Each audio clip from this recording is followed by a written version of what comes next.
Hello everyone, my name is Abhinav Singh and I'm a student of computer science and engineering. This is my first playlist on YouTube about system design. तो basically आज की video में हम लोग बस इतना discuss करने वाले हैं कि सिस्टम डिज़ाइन होता क्या है, क्यों इतना ये आजकल इम्पोर्टेंट हो गया है एंड इसकी इम्पोर्टेंस क्या है. One more thing I want to share with you that I am also student, I am in third year right now और जो भी मैं कंटेंट आप लोग के साथ शेयर कर रहा हूँ वो भी मैं कहीं से पढ़ रहा हूँ. तो डेफिनेटली ये कहीं से गलत मतलब हो सकता है. तो अगर मैं गलत हूँ please correct me in the comments and feel free to contact me any time through mail. तो लेट्स स्टार्ट कि होता क्या है सिस्टम डिजाइन. सिस्टम डिजाइन में दो वर्ड्स आ रहे हैं दैट इज बेसिकली, अगर मैं देखूं तो system and that second one is design. Okay, so ये सिस्टम क्या हो, ये सिस्टम सिस्टम क्या होता है एंड ये डिज़ाइन क्या होता है. I am using first time pen tablet, मैं फर्स्ट टाइम यूज़ कर रहा हूँ तो प्लीज़ थोड़ा अवॉइड करिएगा, मैं शायद कहीं पटक जाऊँ.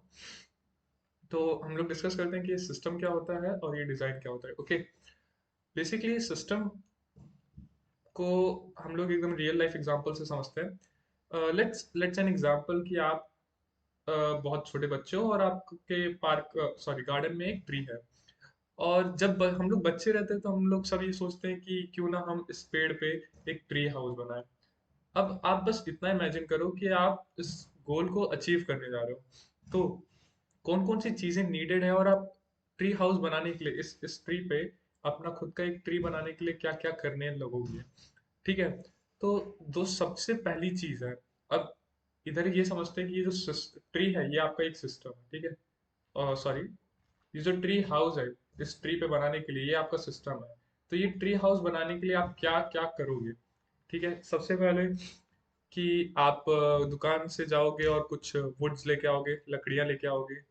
ठीक है, कुछ कीले दैट मीन्स नेल्स लेके आओगे. और क्या, और कुछ सामान, जैसे कि कुछ भी ले सकते हैं ईटीसी. तो आप इतनी सारी प्रिपरेशंस कर रहे हो, फिर आप अपने फ्रेंड के साथ जैसे बना रहे हो या अपनी फैमिली वालों के साथ बना रहे हो तो आप ये देखोगे कि उसका डिजाइन कैसा रहेगा, राइट.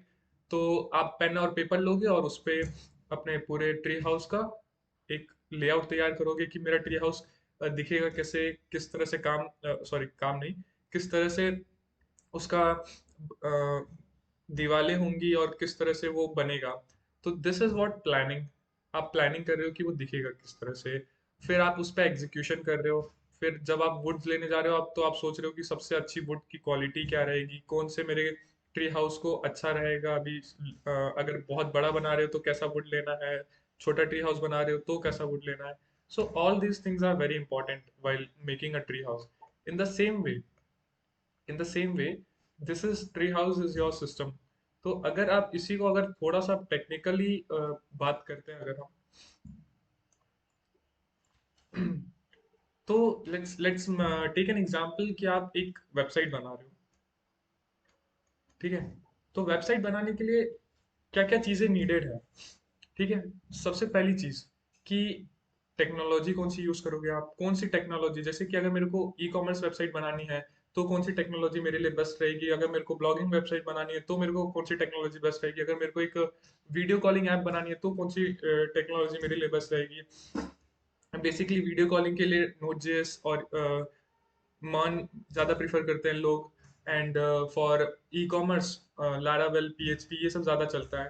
ठीक है, तो ये हो गई टेक्नोलॉजीज. फिर आप ये सोचोगे कि डीबी दैट इज डेटाबेस कौन सा लोगे, सीक्वल लोगे, नो सीक्वल लोगे, ये सब प्लानिंग करोगे. और फिर और क्या सोचोगे आप लोग कि डेटाबेस हो गया, फिर टेक्नोलॉजी हो गया कि आप डिप्लॉयमेंट कहाँ पे करोगे, आपको किस तरह के सर्वर लेने हैं. सर्वर मींस आपको डिप्लॉयमेंट करने के लिए क्या मेरे को वीपीएस लेना पड़ेगा. वीपीएस वर्चुअल प्राइवेट सर्वर, ये सब हम आगे देखेंगे कि ये सब होता क्या है. ठीक है, वर्चुअल प्राइवेट सर्वर. ठीक है, फिर आप और क्या देखोगे कि मेरे वेबसाइट पे कितने यूजर्स आ रहे हैं, तो मुझे अपनी वेबसाइट को कितना ऑप्टिमाइज करना पड़ेगा, क्या मेरी वेबसाइट स्केलेबल है.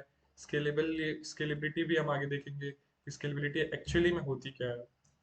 तो तो ये जो आप कर रहे हो ये सारी चीजें, what is this, this is known as designing.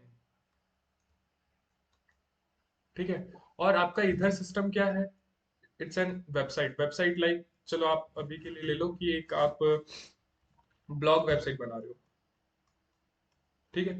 तो ये ब्लॉग वेबसाइट बनाने के लिए जो जो प्लानिंग आप कर रहे हो कि आपके सर्वर्स किस तरह से होंगे, आपका डीबी क्या होगा, आपकी टेक्नोलॉजी क्या होगी, आप किस तरह से कहाँ पे सर्वर्स लोगे, मतलब लोकेशन क्या होगी सर्वर्स की कि यूजर्स को अच्छी तरह दिखाई देगा, this all these things you are planning and you are designing. और फिर डीबी में आप कौन कौन से स्कीमा बनाओगे, एंड लाइक आप समझ जाओ कि हर एक चीज, कोई भी चीज बनाने से पहले अगर आप वेबसाइट बना रहे हो तो उसमें जो जो चीज आप यूज करोगे उसकी प्लानिंग करना। और it's not only about website, it's any kind, like अगर आप कोई ऐप बना रहे हो, अगर आप कोई सॉफ्टवेयर बना रहे हो, दैट मीन्स कोई डेस्कटॉप एप्लीकेशन या फिर कोई वेबसाइट बना रहे हो, तो वो किसी भी चीज के लिए हो सकता है। कोई सिर्फ बैकएंड बना रहे हो, एपीआईज बना रहे हो, तो it depends on your use case, okay.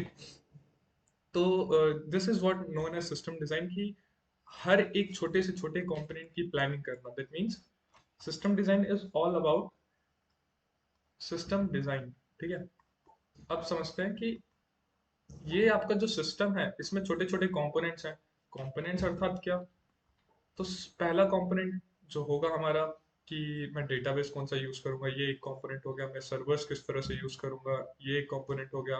और क्या हो गया, सर्वर्स हो गया, टेक्नोलॉजी। तो ये सब चीजों को डिसाइड करना, डिजाइन करना कि क्यों यूज करना, कि यही अगर आप नेक्स्ट जेएस यूज कर रहे हो तो उसी पर्टिकुलर टेक्नोलॉजी को क्यों, अगर आप सीक्वल यूज कर रहे हो तो क्या नो सीक्वल बेटर नहीं है उस ऑप्शन पे। तो ये सारी चीजों की प्लानिंग करना इज वेरी इंपॉर्टेंट। इसको पूरा डिजाइन करना अपने सिस्टम को कि कौन सा डेटाबेस मेरे लिए सही रहेगा, this is very important and this is what known as system design, ठीक है।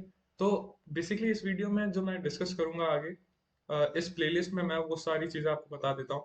सबसे पहले तो हम लोग पढ़ेंगे स्केलेबिलिटी क्या होती है, ठीक है। उसके बाद मैं बताऊंगा स्केलेबिलिटी के बाद कंसिस्टेंसी क्या होती है सर्वर्स में, लोड बैलेंसिंग क्या होता है, इसको शॉर्ट में लिख देता हूँ मैं, लोड बैलेंसिंग। फिर कैशिंग क्या होती है ये भी मैं बताऊंगा, एकदम डेप्थ में जाएंगे हम लोग। फिर सीडीएन क्या होता है, सीडीएन डीएनएस क्या होता है, ये सब और भी बहुत सी चीजें अभी मेरे को पहले हम लोग इतने पे अच्छी तरह बात करेंगे, फिर हम लोग आगे बढ़ेंगे, ठीक है। तो आज की वीडियो में इतना ही। होप जितना मैं आपको समझाया उतना आपको समझ में आया होगा। And I am a student like you, तो मे बी जो मैं बता रहा हूँ उसमें कहीं पे भी कुछ भी गलती होगी तो प्लीज़ लेट मी नो, मुझे भी अच्छा लगेगा करेक्ट करके। Okay, thank you.